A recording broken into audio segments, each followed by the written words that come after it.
It's another edition of Time About the Movies, and today we're taking a look at the movies of September 11th, 1992. We've got 8 movies to look at today, so let's not waste any more time. Let's jump right on into it, and we're going to start off with the first movie that we have here, Phil Alden Robinson's follow-up to Field of Dreams, the all-star heist thriller, Sneakers.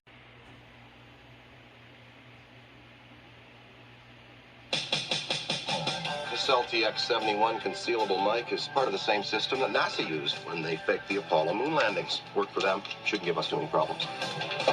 They break and enter. How are we doing? Car's in position on the fire escape. Mother's in the cable vault. Preparing to sever master circuit. But they're not thieves. We're getting too old for this. They know your secrets. But they're not spies. He's got to be there somewhere. What's he doing? Hey, Megan, really? Mr. Bishop, do you mind if I take a look? Carl, grow up. I give you something to work, baby. So people hire you to break into their places to make sure no one can break into their places? What's the living? Not a very good one. Now they've got a new client. National Security Agency. I don't work for the government. Relax, Marty. It's just everybody on your team has had some sort of problem in their past. Now what are you saying? The NSA killed Kennedy? No, they shot him, but they didn't kill him. He's still alive. They may not want the job, Liz, I need your help. I will not be dragged back into your world. but they don't have a choice. We don't want to bust you. We want to hire you. We're the good guys, Marty. Can't tell you what a relief that is, Dick. Your job is to find that little black box. We got it. Holy cow. What the hell is this? There's a war out there, old friend. A world war. Oh my God. How is this possible? It's not about who's got the most bullets. It's about who controls the information. Anybody want to shut down the Federal Reserve? Hey, don't screw around with that thing. It's all about the information. So it's a code breaker. No, it's the code breaker. Battle stations. Do you have the item? Can you guarantee my safety? Where is the item? Can you guarantee my safety? Martin, you've got trouble. Here, maybe this might help. An old buddy of mine who was in Desert Storm sent it to me. Of course, he was on the other side. Now give me the box, Marty! I'm an excellent marksman, woman.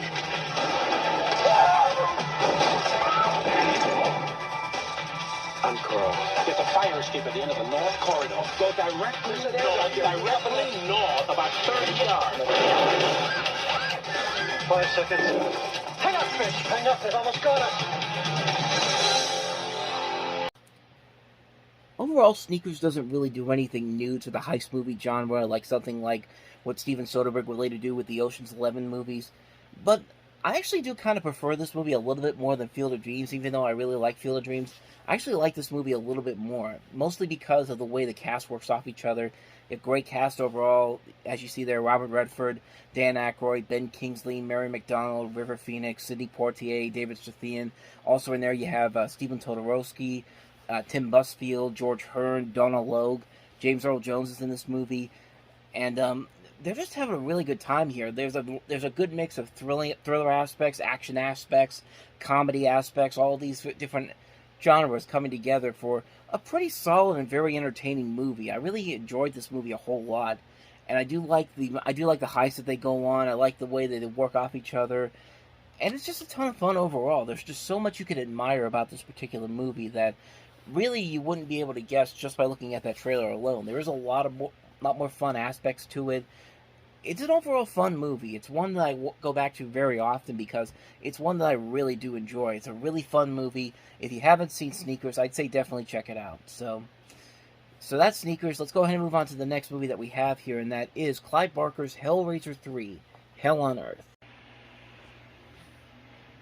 In Hellraiser 1, Clive Barker showed you his vision of a private hell. In Hellraiser 2, he took you on a journey inside the Inferno.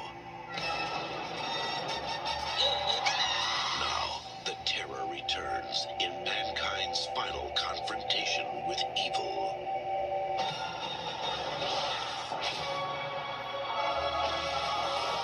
And this time, it's going to be hell on Earth.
Hellraiser 3, Hell on Earth.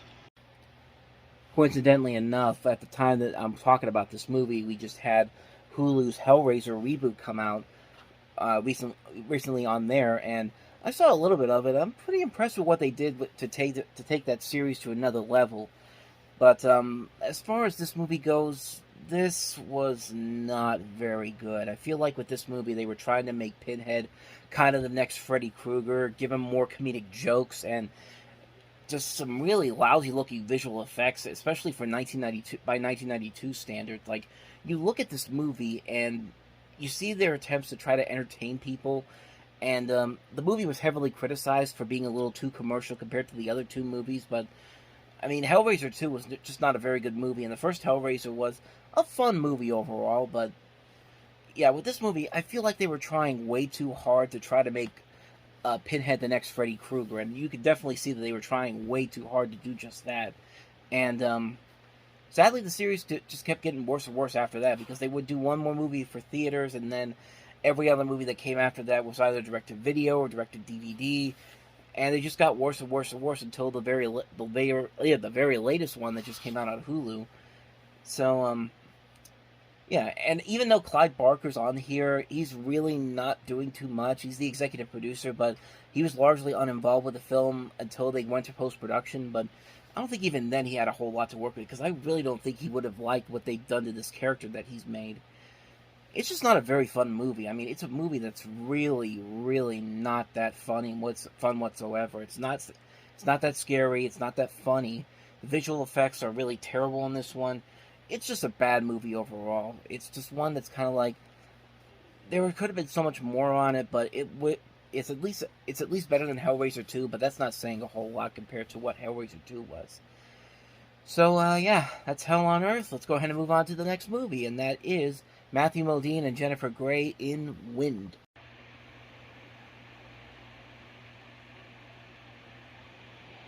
You've been dreaming about doing this since you were a little kid.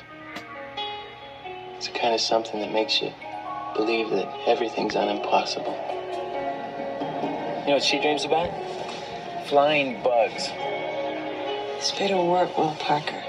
Otherwise, I will never forgive you. What do your numbers tell you about a world that's totally wild and unpredictable? You're getting in waters deeper than you think. This is the ultimate all-American endeavor. You become the best only by going against the best.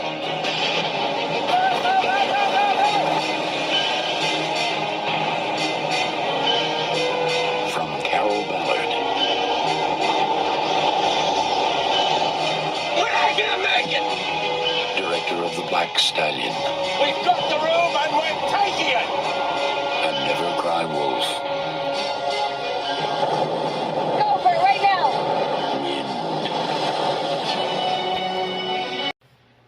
Yeah, I don't know if there's a way to make yacht racing very intense or exciting to watch in its own movie. I mean, this is a movie that tries its best to do so.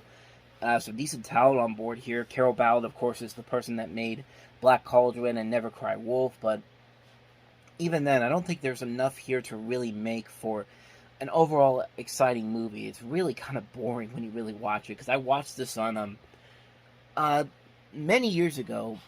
I say many years ago, maybe like 12 years ago. The Weather Channel used to have this thing on Friday nights called Weather in a Movie, where they would show different weather-oriented movies. You'd get something like Volcano, or The Day After Tomorrow, or Twister, or another wind movie with Jeff Bridges. Now I can't remember what it was. White Squall was what I was thinking of. And then you'd have this movie, and yeah, I don't know if there was any way to make yacht racing all that exciting, unless you're a really good director. And Carol Ballard's not a bad director. I just think you need a really good script to work off it, and you really need to not make it like it is in this movie, because it's both an action-adventure movie, but it's also kind of this romantic drama as well, which doesn't really mesh together well. At least in this particular case, it doesn't really mesh together all that well. It's not really all that exciting. There's nothing really all that amazing about the visuals that they have in here. It's just kind of a boring movie overall. It's a movie that I think tries way too hard, and at the same time doesn't really try hard enough to make it stand out on its own. It's a movie that's just kind of like, it's here, and there's really nothing there to it. So that's basically all I have to say about Wind.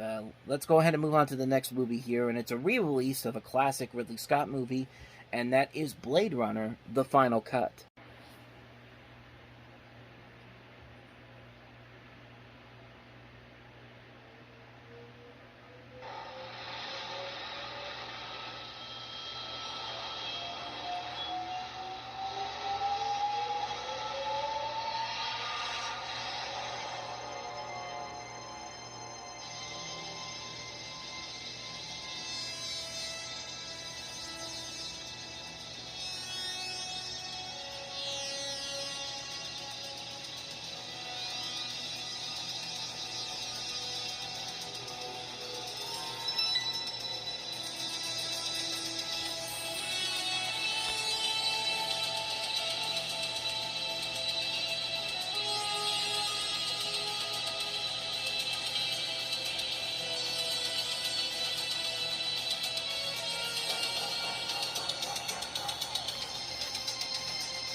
Or at least according to Box Office Mojo, it's the final cut. But the actual final cut actually came out 15 years later in 2007. This particular version is actually the 6th different version of Blade Runner that has been created. There was a work print version in 82, was shown in a couple of test audiences in Denver and Dallas in March, and then it was later shown again about 8 years later in Los Angeles and San Francisco as the original director's cut without Ridley Scott's approval. There was a version that was in San Diego that was completely different. The theatrical version includes the happy ending and the addition of the Harrison Ford voiceover. The international cut was later released on Criterion in 1982. There's a CBS version that was on TV in 1986, and now we have this version in 1992, which was approved by Ridley Scott, and was mostly prompted by the use of the 1990 and 91 theatrical reprints of the work print version. This one contains significant changes from the theatrical work print version, including some extensive notes, consultations to Warner Brothers by Scott, and basically just really took his own different version of the film. And there was a lot of major changes to the film. Like there's the removal of Deckard's voiceovers. There's an insertion of a dream sequence of a unicorn running through a forest at the 42-minute mark. They got rid of the studio-imposed happy ending and included some assorted visuals, which originally ran under the film's end credits. In this version of the film, when the elevator doors close, as Deckard and Rachel leave. And in a way, it does help the movie because this is one of the better versions of the film. I mean, Blade Runner in and of itself is a classic movie, and it still holds up as a pivotal, groundbreaking science fiction classic for the time period. And when you look at it today, it still holds up on so many levels. But the version I think that still holds up the best is the last version that came out, the 2007 version. I feel like that's the version that Ridley Scott wanted to make all along. I don't know why he didn't get to do it with this original cut here, but when you look at this cut, it's a step in the right direction. It was a step in the right direction for what they wanted to do later on down the road.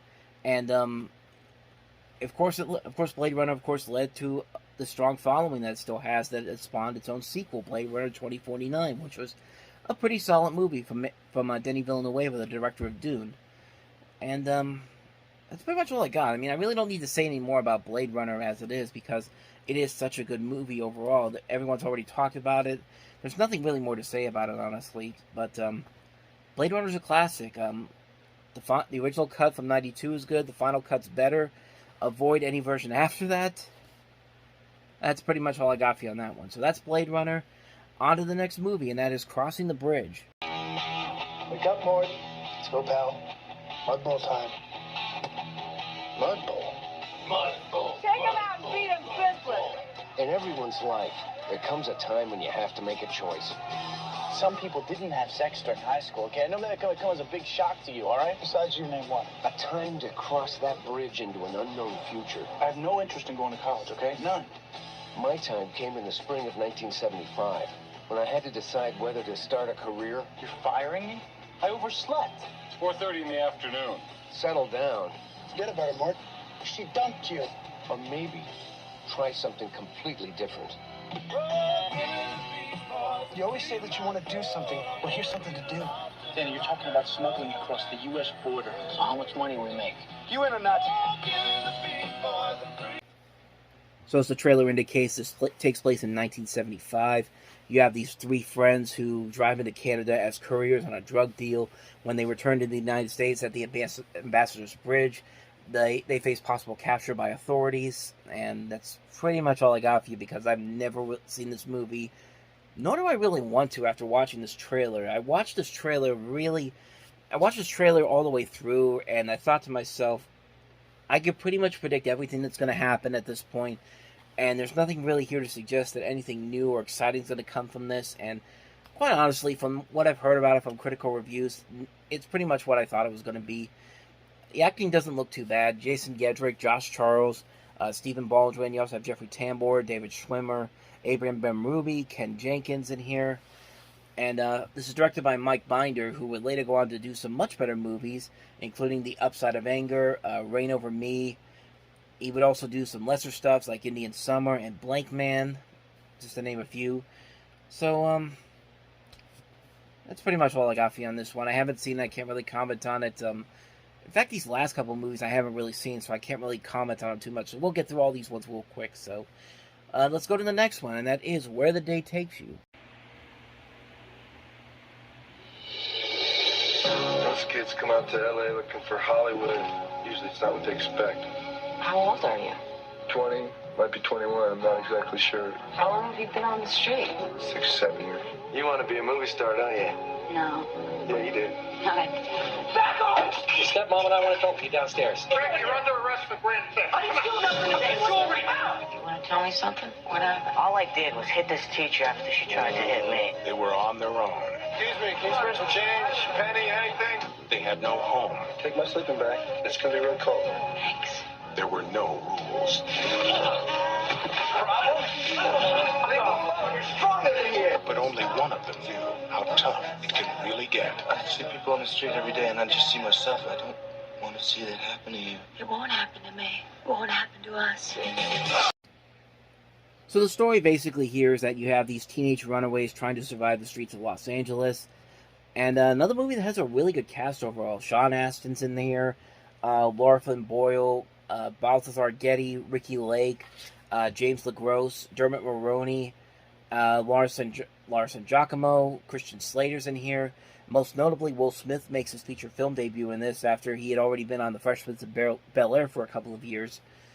And, I don't know, judging by the look of this trailer, I get, like, a sense of trying to do something similar to a Boys in the Hood type of movie, or a movie where you have all the main focus being these teenage kids just trying to survive the dangers of this part of California. But, yeah, like I said, I haven't seen it, can't really comment on it too much, but, I mean, it doesn't look that bad. It actually has some pretty good reviews to it, so might be one I might check out one day, but I'm not going to rush out to see it at this point. So that's my thoughts on Where the Day Takes You, just from that trailer. On to the next movie, and that is Brothers Keeper. This is not a commercial. I don't make them. I've never made commercials. It's just a talk, I hope an enthusiastic talk, about a fantastic film that I was lucky enough to see at the Sundance Film Festival last year in Park Slope, Utah. The film is called Brothers Keeper.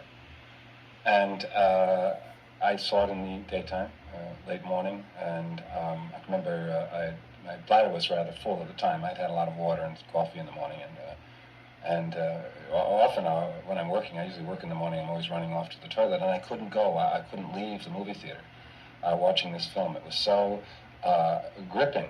I could never find a spot. I kept saying, I'll go in a minute, and I was about ready to explode. I was in pain. It's a documentary film of the quality I've never seen before. It's more like a dramatic narrative.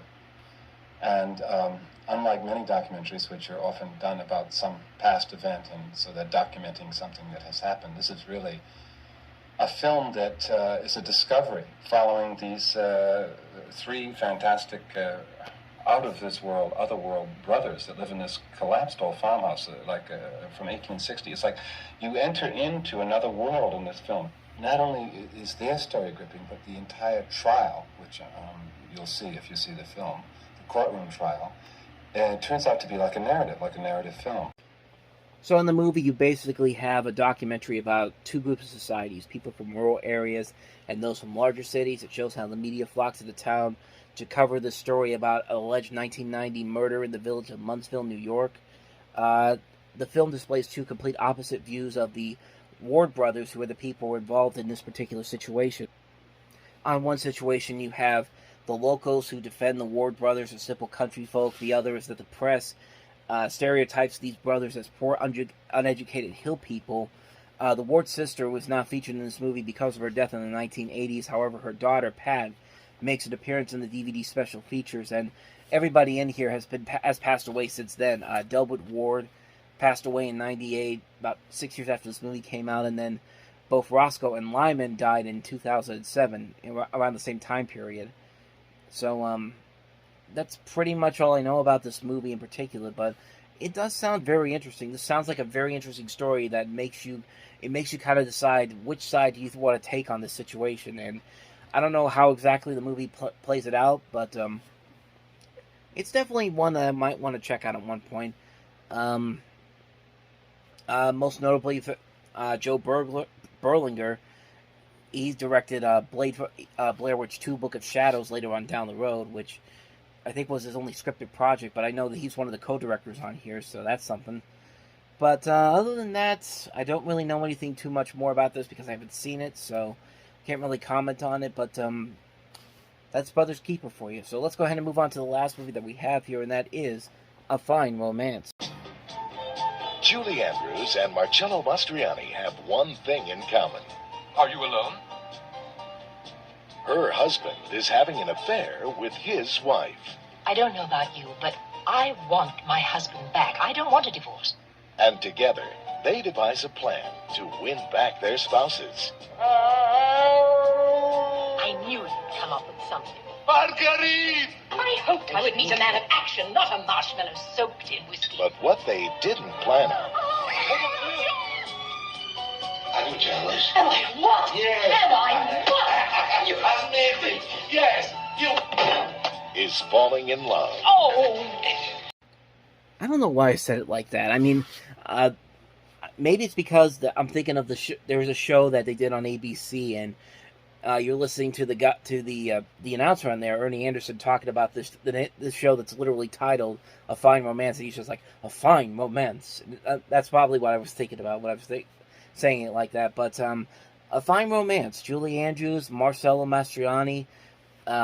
You've got an Italian gentleman and a doctor's wife who meet in Paris, and they find out their spouses are cheating on each other, and so they try to break them apart, and they end up falling in love with each other. And this just sounds like a movie that's that would be an NBC movie of the week. Like you would see this on Monday night or Sunday night on one of the big networks. You got two big stars in here, Julie Andrews and Marcello Mastroianni, and it doesn't look like anything really that would feel like something that would be made for theaters, except for the fact that the director of this is also the same man that directed Barefoot in the Park and The Odd Couple and Cactus Flower back in the 1960s. But other than that, though, this doesn't look like a movie that's really all that exciting. Like I said, it feels like a NBC movie of the week, like a movie you'd see on one of the big networks as like a marquee world premiere movie. It doesn't feel like something that's meant for the big screen. So, that's all I got for you on that one. That's A Fine Romance. And so on that note, we wrap up another edition of Time About the Movies. Next time around, we've got 7 movies to look at, including Kurt Russell and Martin Short in the comedy Captain Ron. We also have Cameron Crowe's Singles, Woody Allen's Husbands and Wives, Brendan Fraser in School Ties, South Central, Serafina, and also Jumpin' at the Boneyard. So a lot of movies to look at next time around. We'll delve into all of them on the next episode. But until then, Thank you very much for watching, and if you want to see more videos like this, please hit the playlist on the next page, check out the previous episode, and I will see you guys tomorrow for another episode. So thank you for watching, I'll see you next time, and until then, as always, take care.